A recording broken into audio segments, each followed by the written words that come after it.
We've been in regular contact with the Lucari, and they've recently unveiled a new starship designed for space exploration. They're eager to head out into the unknown, and they've asked us to give them a hand. Starfleet has decided to send you to assist them in their first voyage beyond their home system. This is an exciting time for the Lucari. Watch over them and help them to see the value of space exploration, and let them make discoveries and follow their sense of wonder. Just don't let them get in over their heads.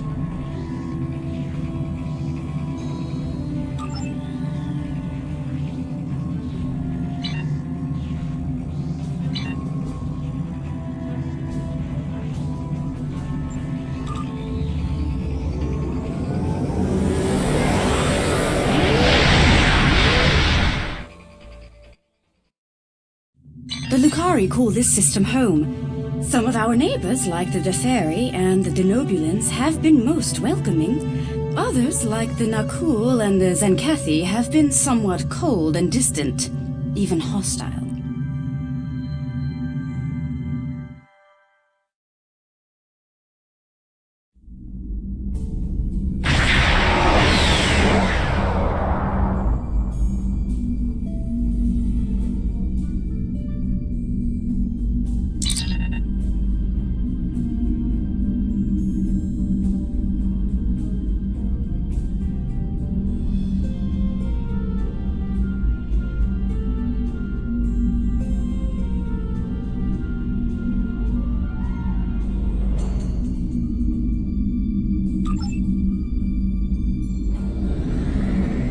My dear friend Camarga, just think about how much I can help. I try not to think about you at all, Margaret.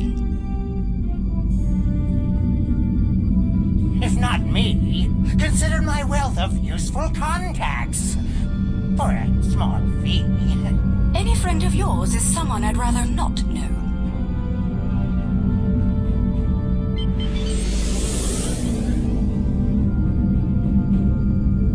Well, if it isn't Starfleet's finest, welcome to the Lucari system. I am Damon Modron, the sole owner of trading rights in this system. My Lucari friends and I were just in the middle of some delicate negotiations. But I'm sure I can spare a little time if you'd like to make a trade deal. Oh, come now. I'm sure we can reach an agreement that is to everyone's liking. I'm prepared to offer you an exclusive, once-in-a-lifetime investment opportunity.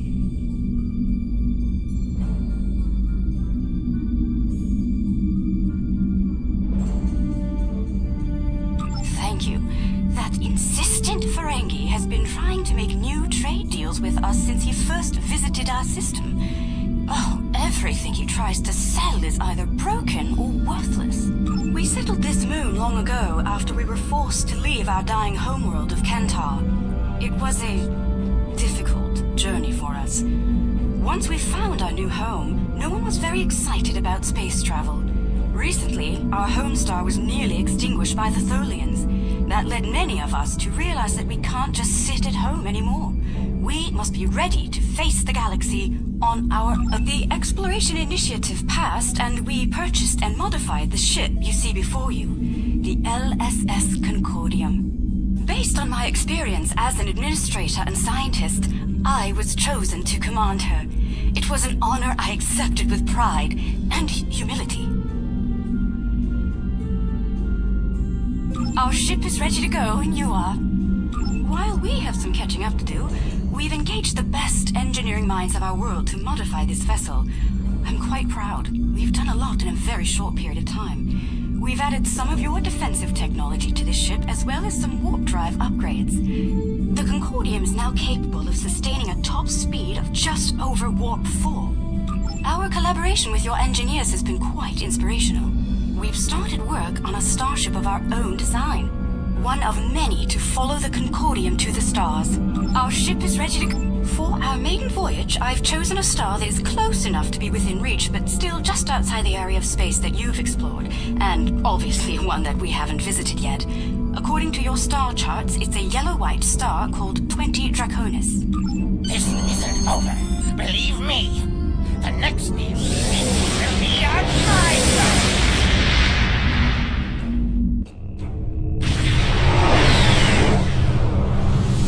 We've arrived on the outskirts of the system. There's a large field of rocky debris and asteroids. We're picking up various metals and crystalline formations. Should we approach one of the larger asteroids and take some more readings?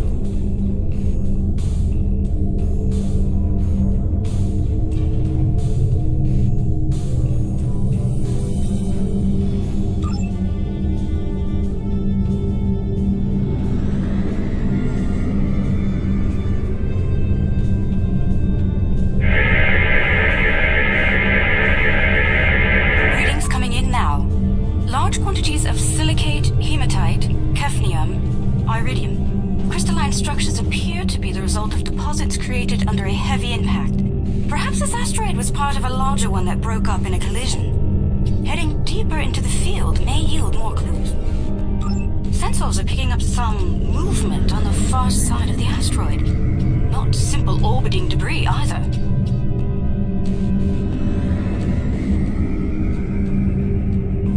Cosmozoans, they're beautiful. Do you have any information about them? Intriguing. The Gekli communicate using radio waves and feed on dust particles and energy emissions. And, it seems an adjustment of our EM band is in order.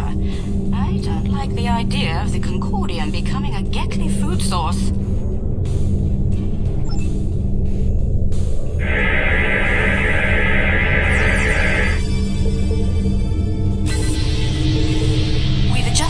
An excellent idea.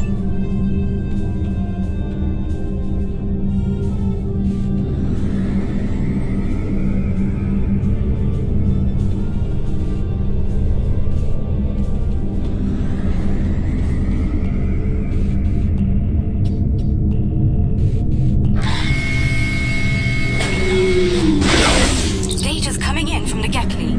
I'd like to expand the number of tagged subjects to optimize data collection. Let's get close enough to slip in with a pod and join them in their swimming.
Close-up readings from all of the creatures.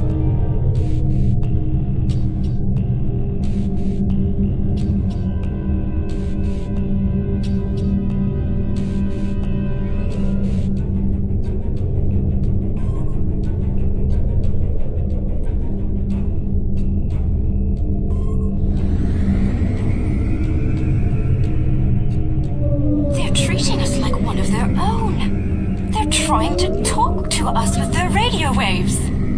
That was incredible. What a singular experience. We've spotted a larger group of them in an area not too far from here. This looks like a feeding ground for several Gekli pods. Let's go have a look.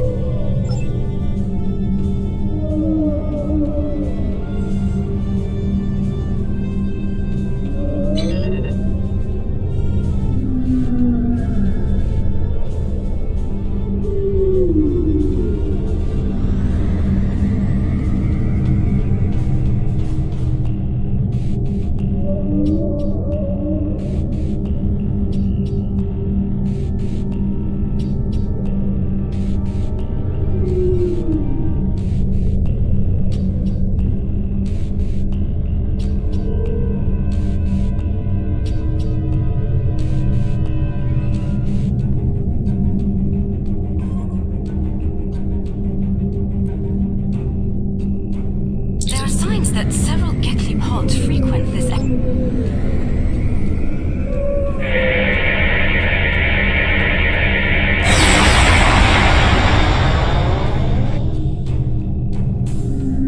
There's some kind of subspace shearing here. It's causing cosmic strings to snap off and break up the asteroids. That must be why the Gekli feed here. There's plenty of particulate matter for them to consume in the debris fields. I think we've collected some solid data here. We're ready to move on when you are.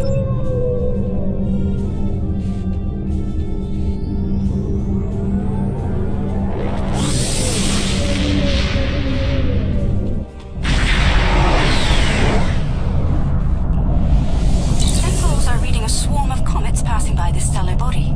They look to have an orbital period of about 173 of your standard years. I'd like to know if they came from outside of the system and were caught in its gravity, or if they originated here. Shall we take some scans?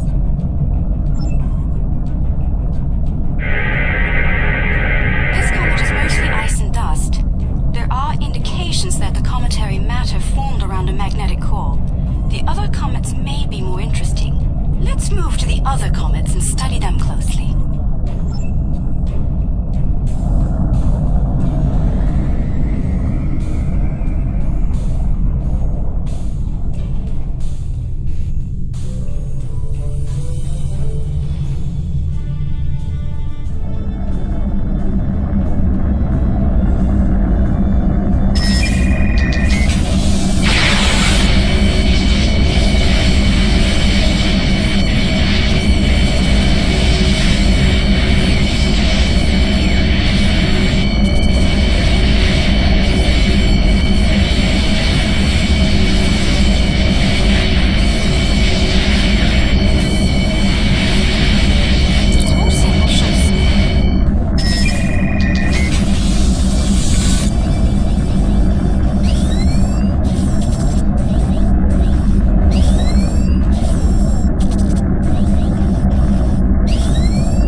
geothermal in nature. Its surface is partially molten.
I'm not sure how to describe them.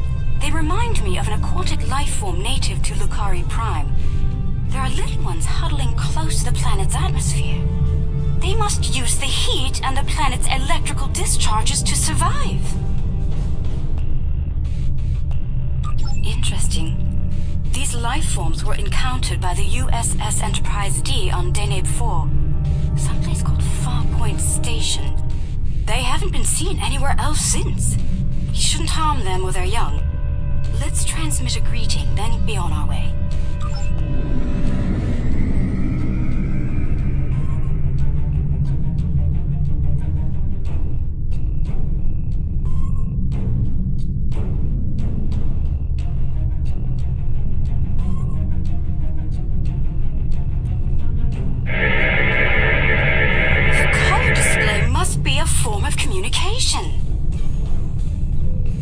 I didn't realize that life forms could exist in this fashion, living off the heat of planets, feeding on the particles in space, absorbing radiation from the cosmos.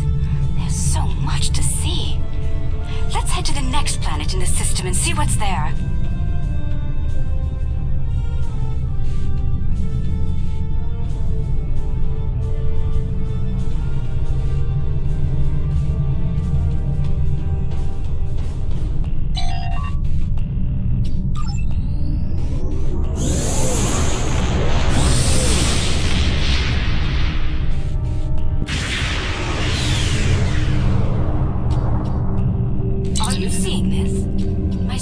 Indicate this planet is completely devoid of any organic material, and yet it has a breathable atmosphere and lies well within the system's habitable zone. Most curious. I'm picking up residual levels of radiation. Oh my. I believe I know what happened to this world. Some kind of proto-matter wave happened here.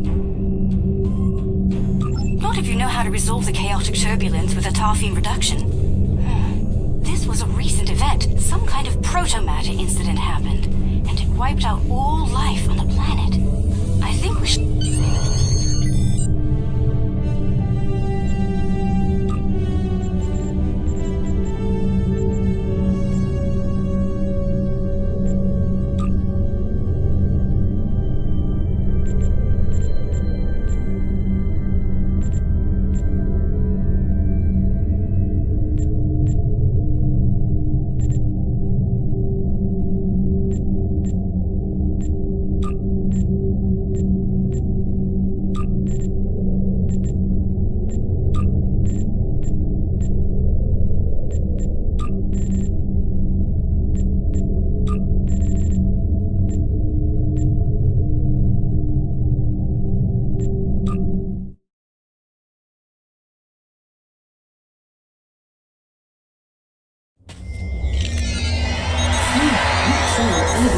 Transporters.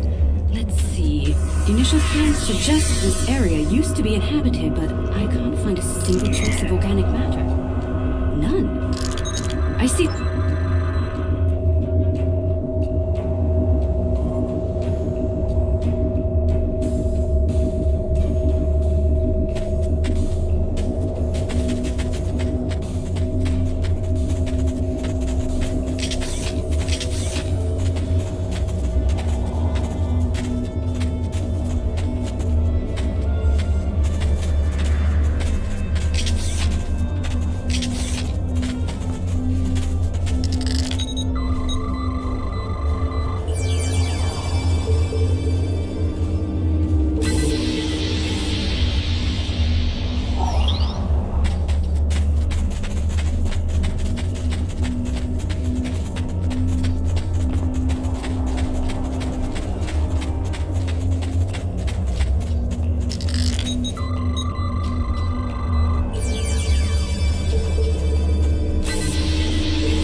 The walls of this canyon were worked by tools. I'm sure of it.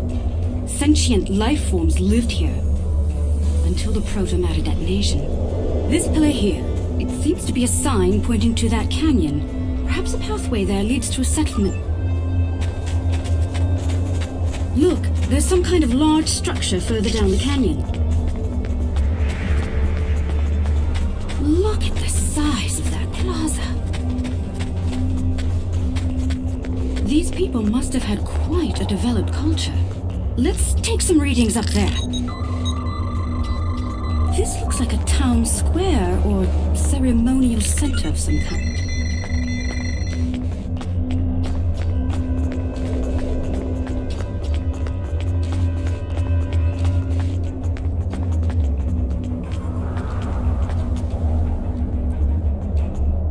These murals depict people bringing some objects to this place.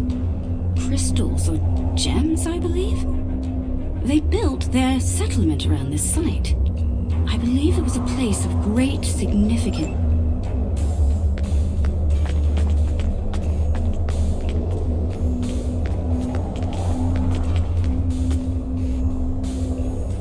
This mural depicts the construction of this large structure. I suspect it was a temple or a place of contemplation for the people. The crystals were revered by the locals. Perhaps the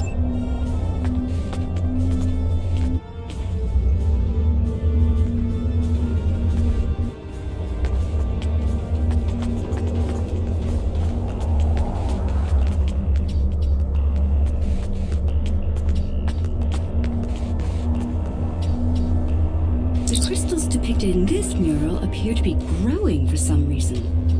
Quite the enigma we found here. I suspect there's more to be found inside.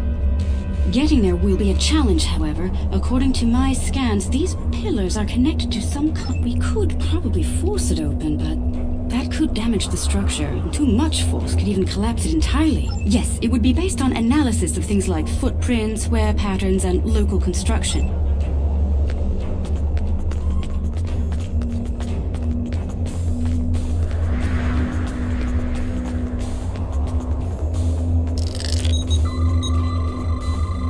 These artifacts were used with opposable thumbs and indicate a likely handspan of 22 centimeters. Based on these footprints, these people had a stride that places them at about 1.6 meters on average.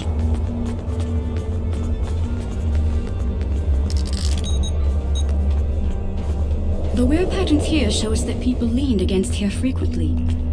This was a meeting and gathering area. Strange. These relics should be covered with dust and sand, worn away by time and wind. But they're all uncovered. No organic yes. The evidence seems clear. The proto-matter detonation happened only weeks, perhaps even days ago. We're going to need to make an accurate simulation to continue our studies here. I suggest using modified pattern enhancers to do this.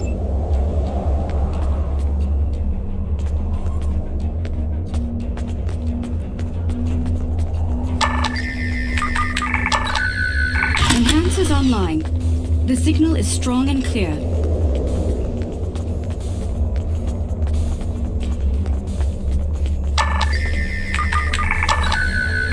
2 down, 2 to go.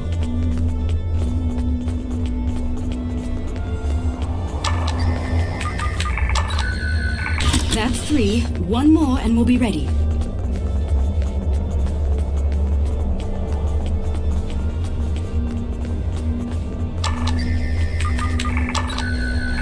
That's the last one. All enhancers online and standing by.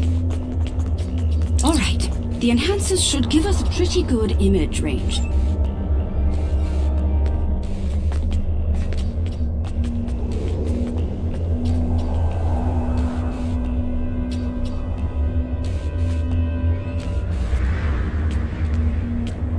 Note that the alien is using the pillars in a specific order.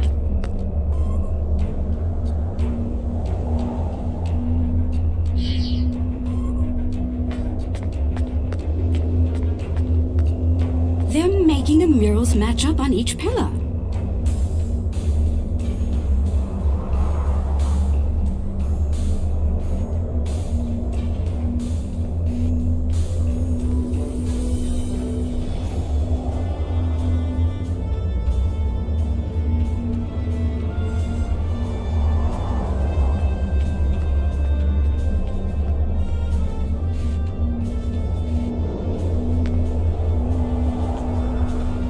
looks like some kind of functionary, priest or bureaucrat, I think, would unlock the door by turning the murals on the pillars. The top...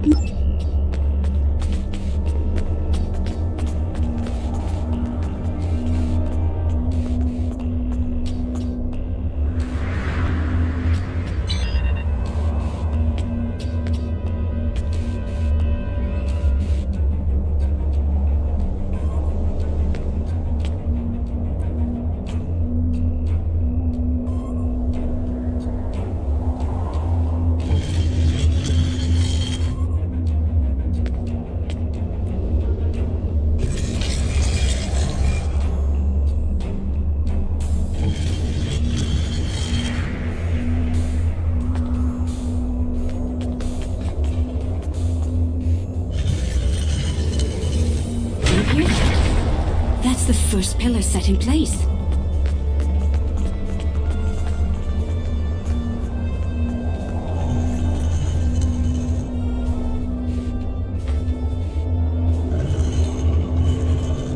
That's 2 pillars set into place.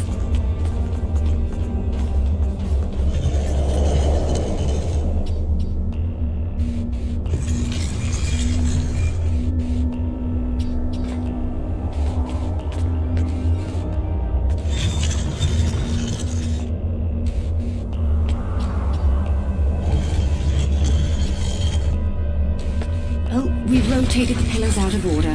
The mechanism is resetting itself.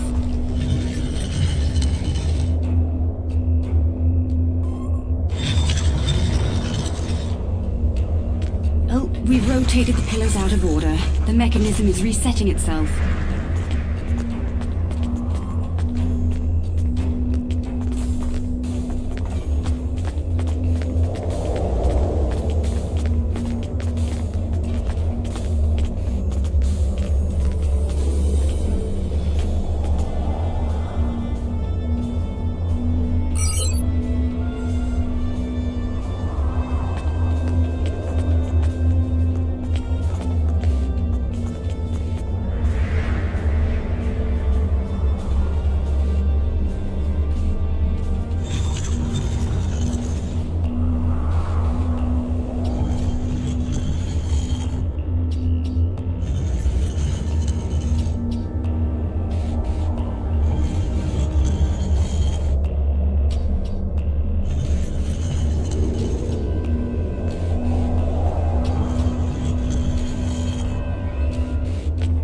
We rotated the pillars out of order. The mechanism is resetting itself.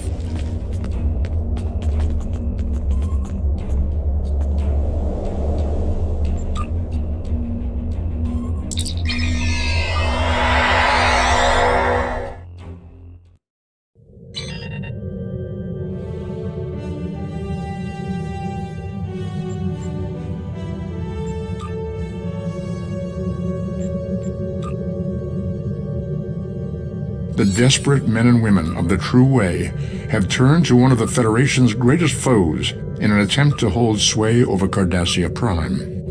Starfleet must infiltrate into the heart of the New Dominion and douse the flames of war before they consume the entire quadrant.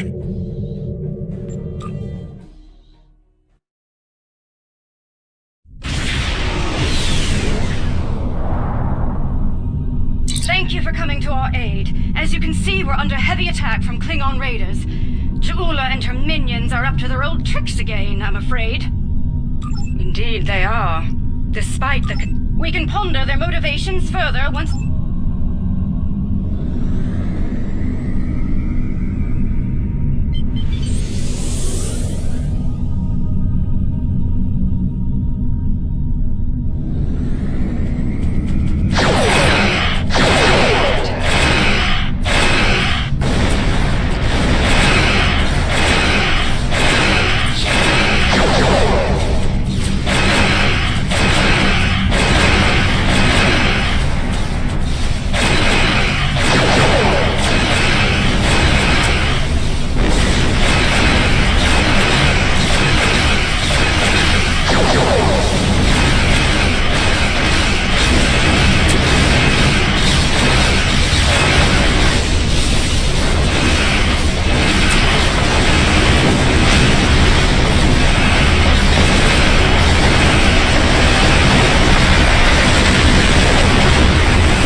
That rift's unstable. We need to hurry, or those ships won't make it.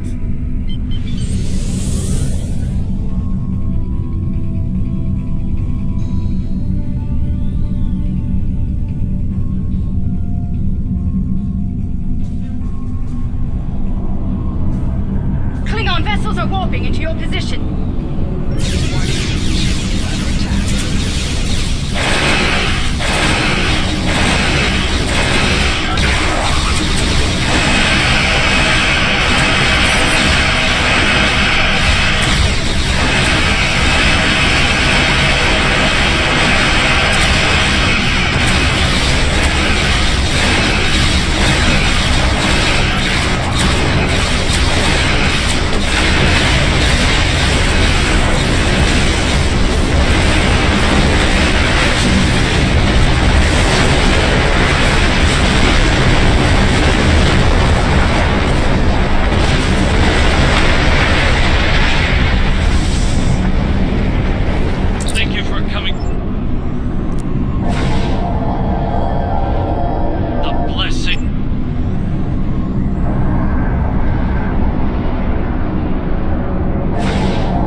One less rift to worry about. Let's mark it.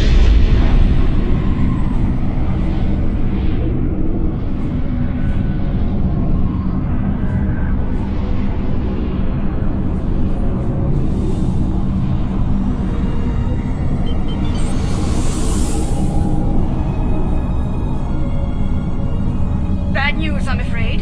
Klingons are approaching our position.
and her forces have been stopped once again.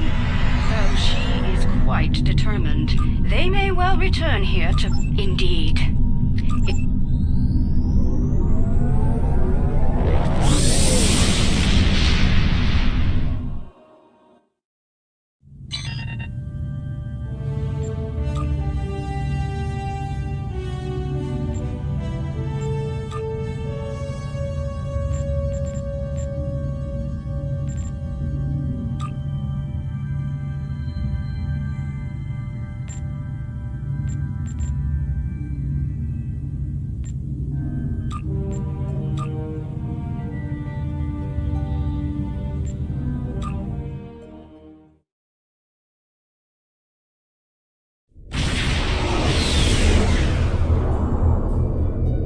Getting some unusual readings from the spore colonies in this system. They're mutating at an accelerated rate, absorbing and emitting some... Right, well, the spores are growing on the debris of this doomsday machine, which is where all of that radiation is coming from. This is a problem. The radiation is bleeding into the mycelial network through the... Hate to say it, but we need to cull the mutated spore colonies before the damage to the network is too great to reverse.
The treacherous Ja'ula has requested to speak before the High Council on Kronos.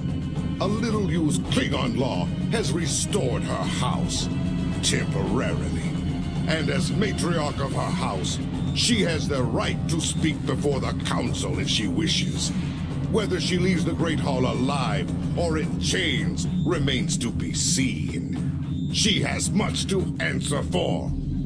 As part of the task force assigned to deal with Ja'ula, I have requested your presence during this meeting. Should the barbarian make a nuisance of herself, serve the Empire well.